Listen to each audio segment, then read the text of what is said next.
Today is May 3rd, and I just spent the last week skiing here in Tignes in France for the official end of their winter and spring season. And I just want to share with you why late season is actually the best time to ski. I'm often asked how I was able to improve my skiing so much in a relatively short amount of time, and the answer is largely because I prioritize two things. The first is that I made a point to get experience skiing in every kind of condition. And second, because I made a point to ski more days per season as opposed to more time per day.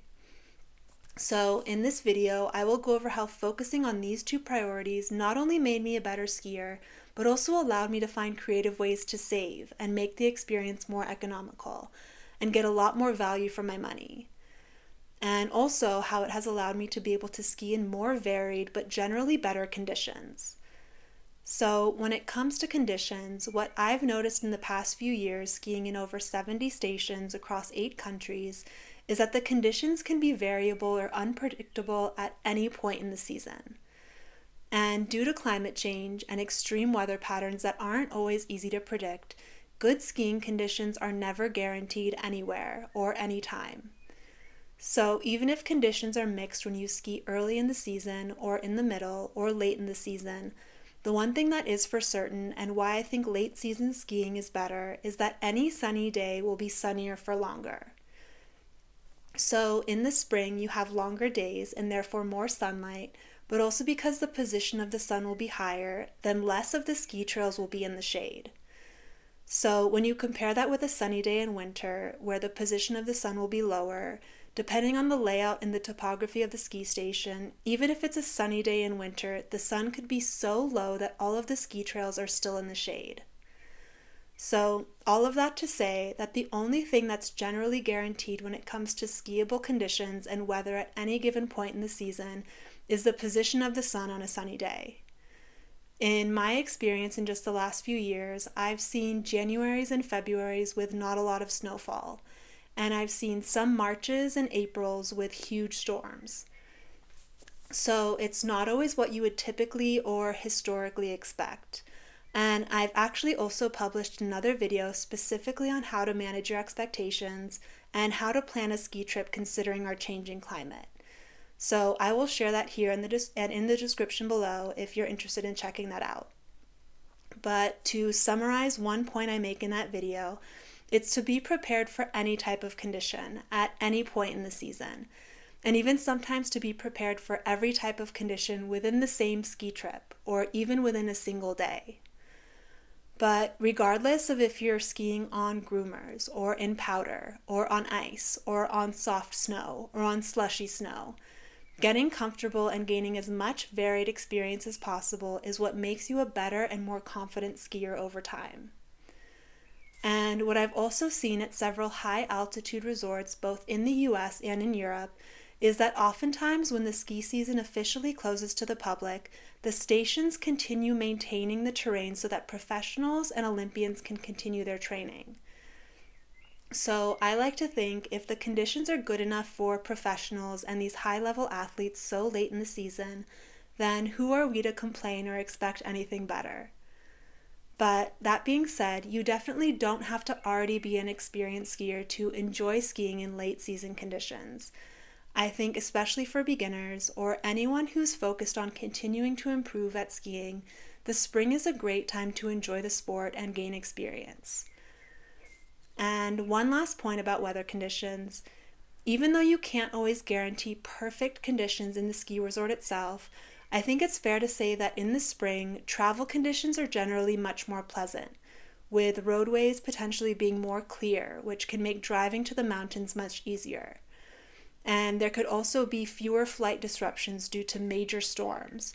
So when it comes to arriving to your ski trip destination, all of these factors could contribute to you having a better overall experience if you plan your travel for the spring.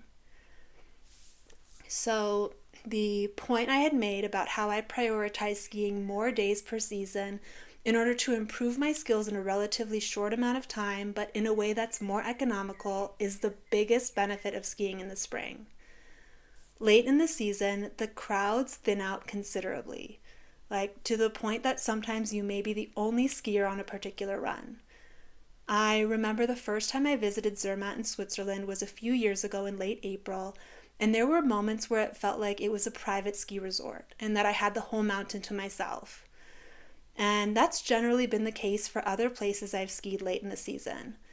There are less crowds, which means less waiting at the chairs or gondolas, and more space on the slopes so you can focus more on improving your skills. I think the difference in crowd size is so noticeable because, in general, when spring arrives and summer is approaching, the general public just have other options for things to do and other places to travel to. So only the most dedicated skiers are still focused on skiing.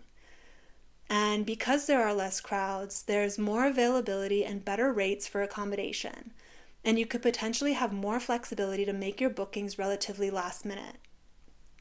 And when it comes to the experience in the village, for most ski resorts late in the season, you don't have to worry as much about things like restaurant reservations because places have space. And another big benefit is that most of the shops are on sale with major discounts on ski gear and equipment and accessories and clothes. And these things don't really change much from season to season. So during this time of year, you have the opportunity to save considerably on some of the same things that go back to full price next season. So I've definitely found that it's more cost efficient to ski late in the season, and this is helpful because in order to improve at skiing, the best advice is really to spend more time on the mountain to gain experience. And not only is it easier to plan longer trips in the spring because of better prices and more availability, it's also possible to plan more trips so you can build upon your progress.